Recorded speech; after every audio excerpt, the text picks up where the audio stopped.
Hello everyone, my name is William Amzalag and I want to welcome you to our 9th episode of Jeunesse Longevity TV.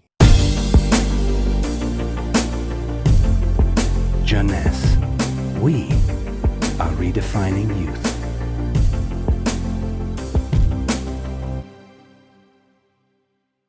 Obesity, or should I say globesity.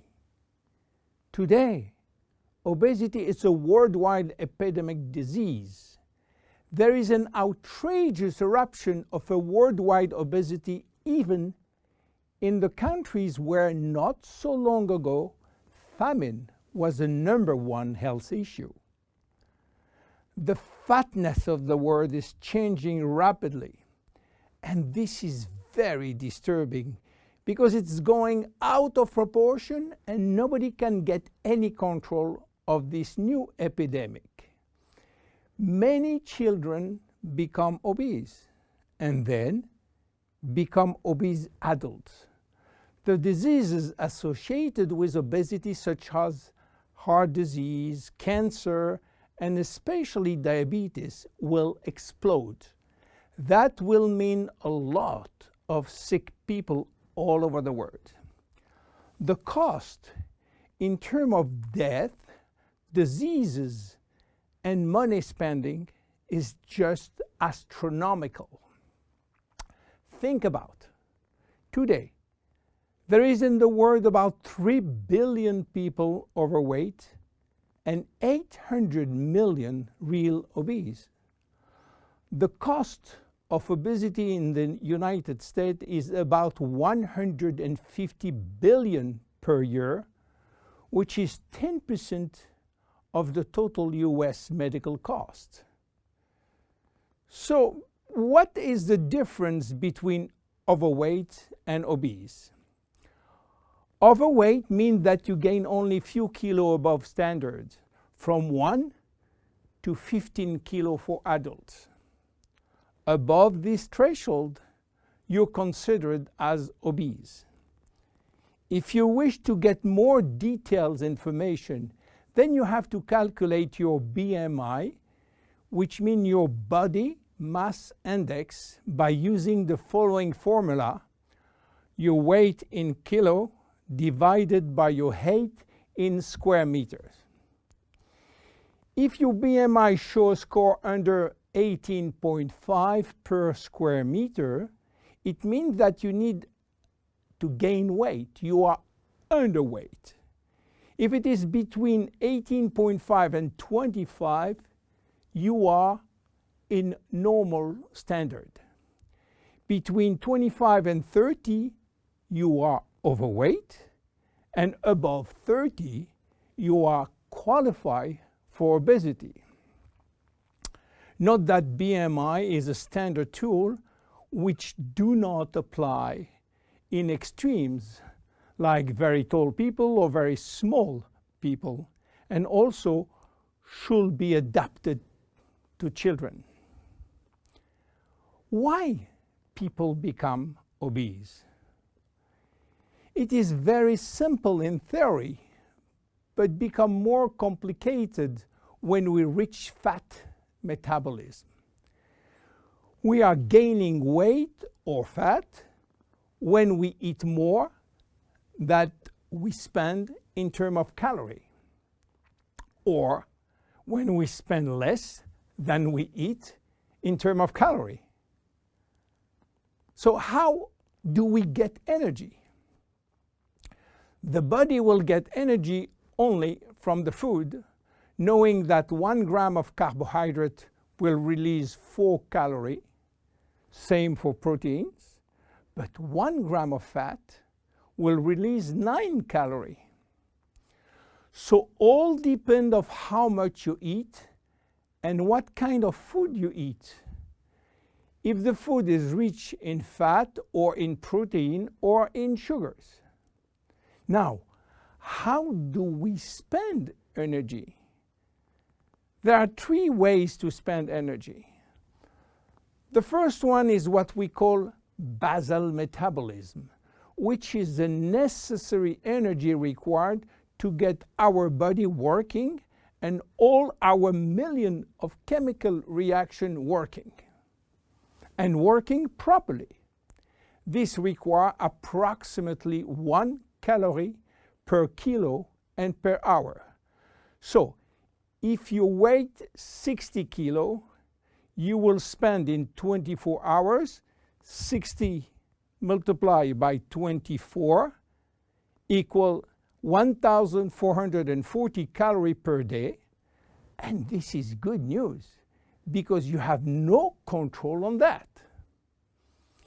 The second spending is the necessary energy to fight against heat or cold.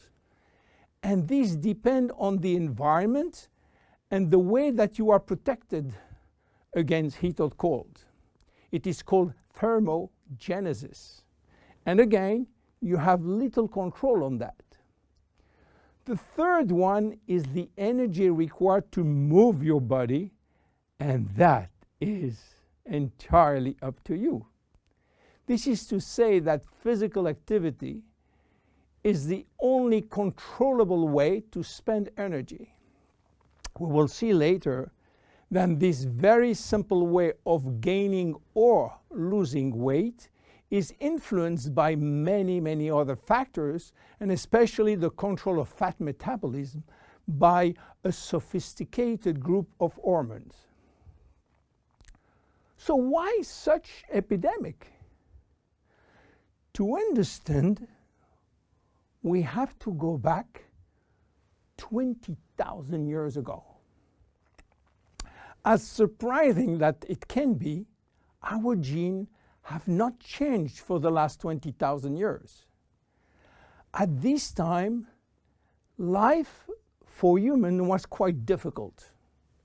In fact, life was based on food availability, and food was really available only during spring and summer. The rest of the time, no food, almost famine. Our genes has to adapt and to work in accordance with this alternance of abundance and famine, and they create a kind of energy storage. The fat cell was born.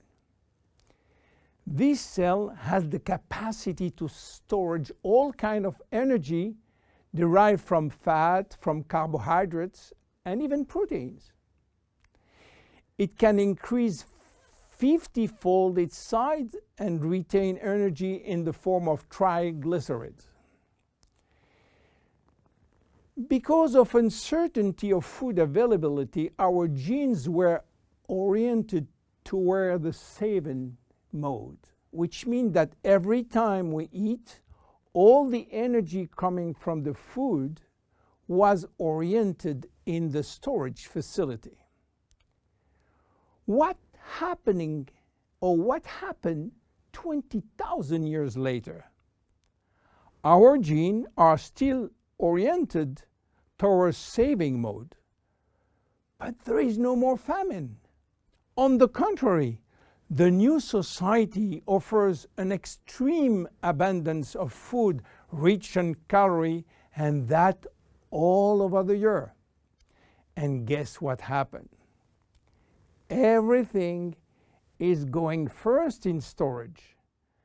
And once in storage, it is very difficult to get out.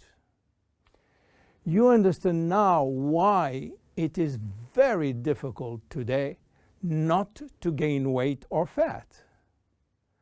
But there is another factor. 20,000 years ago, in order to bring food at home, men were hunting, fishing, or climbing trees to get fruits. And that was a huge energy spending mode. Today, with the new technology created for lifting heavy items or escalator or elevator, we reduce drastically our energy spending. You understand now why it is so easy to gain weight or fat. What are the consequences of obesity in terms of health and longevity? To make a long story short, it is a disaster.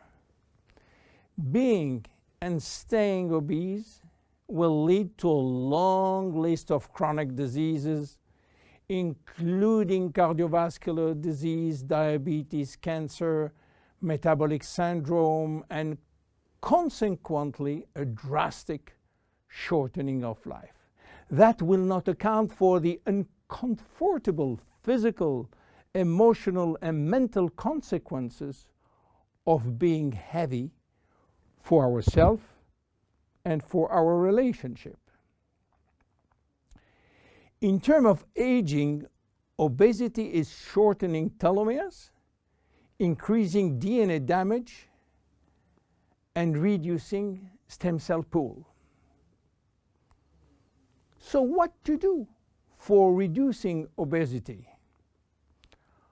Obviously, it is quite difficult considering the worldwide effort of the medical community with so small results.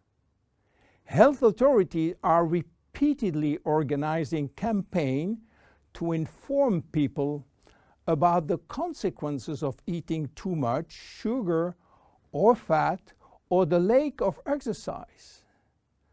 But the food industry until now do not help and still putting on the market food rich in bad sugar and bad fat. The first step is to be convinced that improving your lifestyle, which means improving your nutrition, your physical activity, managing your stress and your emotion, in order to stop impulsive eating, will be a very good action to preserve your life and your longevity. The second step will be to use specific food supplements to help managing your fat metabolism and rebuild the muscles that you lose when lacking exercise. This is why Jeunesse decided to create a new line of product specially designed to counteract craving, to help fat metabolism, and to reduce muscle loss. Be with us in our next episode dedicated to the Zen Body line. My name is William Amzalag, and I will see you on our next episode. Thank you.